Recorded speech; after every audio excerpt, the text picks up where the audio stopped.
नमांस सर्वेभ्यः। संस्कृत सुधा YouTube channel पर आपका हार्दिक स्वागत है।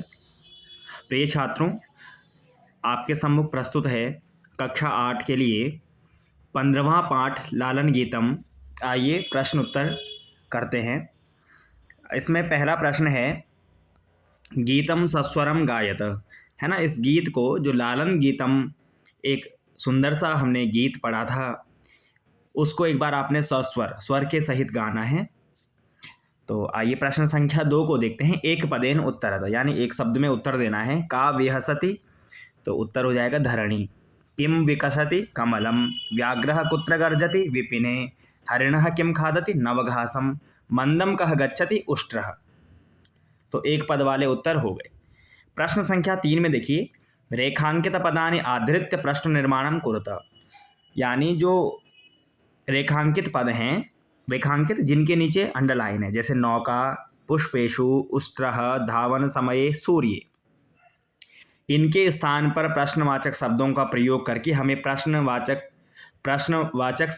वाक्य बनाना है या एक प्रश्न बनाना है। जैसे सलिले नौका सेलति, तो इसका प्रश्न कैसे बनेगा? सलिले, अब नौका के स्थान पर का है ना, का सेलति, तो उत्तर हो जाएगा सलिले नौका सेलति। तो नौका के स्थान पर का यहाँ पे लिख लिया है। फिर पुष्पेषु चित्र पतंगा डयन्ते, केषु चित्र पतंगा डयन्ते, उष्ट्रः पृष्ठे भारं वहति, कः पृष्ठे भारं वहति, धावन समये अश्वः किमपि न खादति, कदा अश्वः किमपि न खादति, सूर्ये उदिते धरणी विहसति, कस्मिन् उदिते धरणी विहसति। ठीक है।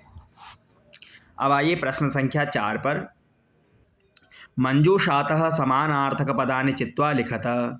मंजूषा से समानार्थक शब्द, समानार्थक अर्थात पर्यायवाची, पर्याय जो समान अर्थ वाले हैं, ऐसे शब्दों को चुन करके आपको लिखना है।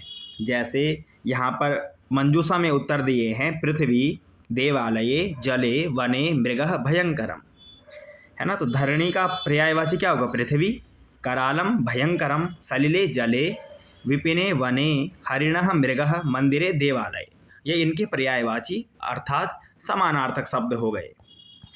आगे प्रश्न संख्या 5 की ओर चलेंगे। विलोम पदानि मेलयत, विलोम का अर्थ है कि जो इसका विपरीत अर्थ वाला है ना, इससे उल्टे अर्थ वाला है, उससे आपको पदों को मिलाना है। पहला है मंदम, तो मंदम का क्या होगा? क्षिप्रम, जल्दी जल्दी। ऐसे नीचे, नीचे का क्या हो जाएगा? उच्च ही। कठोरः स्निग्धम, पुरातनम नूतनम, और अपर्याप्तम पर्याप्तम, ये इनके विलोम शब्द हो गए। आगे प्रश्न 6 में देखिए, उचित कथनानाम समक्षम आम, अनुचित कथनानाम समक्षम न इति लिखत। जो उचित कथन है अर्थात जो सही कथन है, उसके सम्मुख आपको आम अर्थात हाँ, और जो अनुचित, जो गलत कथन है, उसके सम्मुख आपका न यानी नहीं लिखना है ना। तो धावन समय अश्वः खादति, तो ये कथन सही नहीं है। धावन समय यानी दौड़ते समय अश्व कुछ नहीं खाता है, अश्वः खादति, जबकि क्या है कि वो कुछ नहीं खाता है, तो ये कथन क्या है? ना, अर्थात गलत है।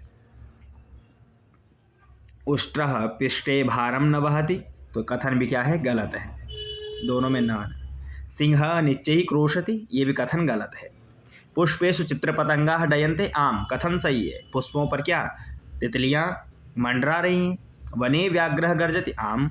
हरिणः नवघासम न खादति, न, ये कथन गलत है। आगे प्रश्न संख्या 7 में चलते हैं। अधोलिखितानि पदानि निर्देशानुसारम परिवर्तयत, अर्थात ये शब्द यहाँ पर लिखे हैं और ये निर्देश है कि किस विभक्ति के किस वचन में इस शब्द को बदलना है। जैसे चित्र पतंग शब्द को प्रथमा बहुवचन में क्या बनेगा? चित्र पतंगाः।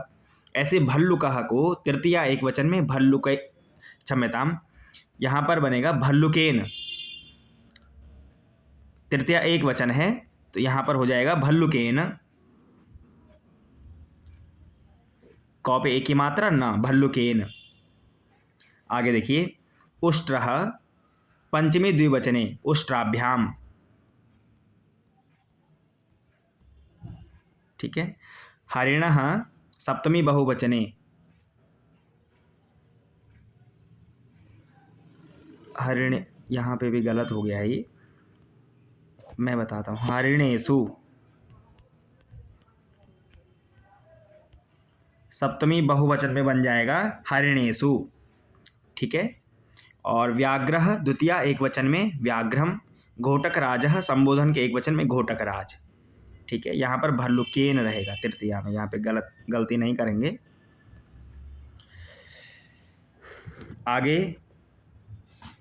प्रश्न संख्या 8 की ओर चलते हैं।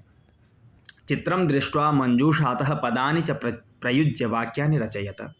आपको चित्र को देख करके और मंजूषा की सहायता से कुछ वाक्यों की रचना करनी है। देखो मंजूषा में क्या शब्द हैं, खगाः विकसन्ति,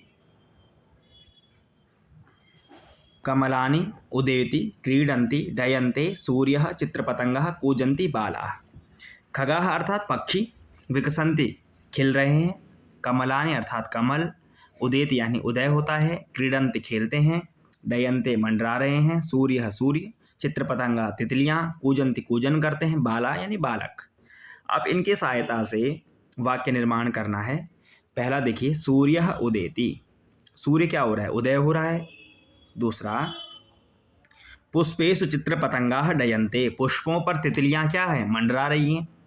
तीसरे में देखिए, कमलानि विकसन्ति, कमल पुष्प क्या हो रहे हैं, खिल रहे हैं। चौथे में बालाः क्रीडन्ति, बालक क्या कर रहे हैं, खेल रहे हैं। और पांचवें में चित्रे खगाः सन्ति, चित्र में बहुत सारे पक्षी हैं। तो प्यारे विद्यार्थियों, इस प्रकार से हमने पाठ पर आधारित प्रश्नों को यहाँ पर देखा, जिसमें वाक्य रचना, ठीक है, वचन निर्माण, आम अथवा न के, है ना, सही गलत, विलोम शब्द, पर्यायवाची, प्रश्न निर्माण करना और एक पद में उत्तर आदि प्रश्नों को हमने यहाँ पर देखा, उनके उत्तरों को किया। सरल प्रश्न हैं, आप अभ्यास करेंगे तो आपको सरलता से इनका उत्तर समझ आ जाएगा। आपको इनका अभ्यास भी करना है, इनको पढ़ना है। जो इसमें पर्यायवाची शब्द हैं, विलोम शब्द हैं, प्रश्न निर्माण कैसे करना है, इन सब शब्दों को आप याद करेंगे। धन्यवाद।